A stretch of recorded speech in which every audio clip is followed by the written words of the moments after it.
Sa mga adik sa Mobile Legends dyan, hanggat sa hindi lumuluwa ang mata, tuloy ang laro. Hanggat sa hindi namamaga ang mata, email ng email. Ang kailangan mo kasi dyan, pagpuyatan mo para tumaas ang rank mo. Di ba? Laruan mo ng Mobile Legends mga 1 week. Walang tulog-tulog, panigurado, mythic ka na rin. Tapos anime ka na rin.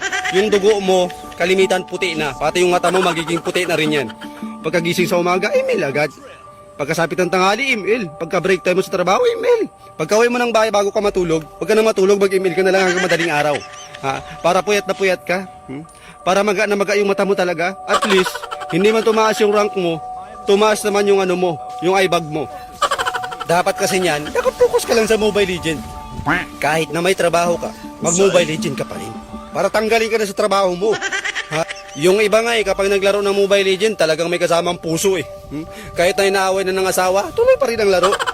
Anong asawa-asawa? Mobile Legends to, asawa ka lang.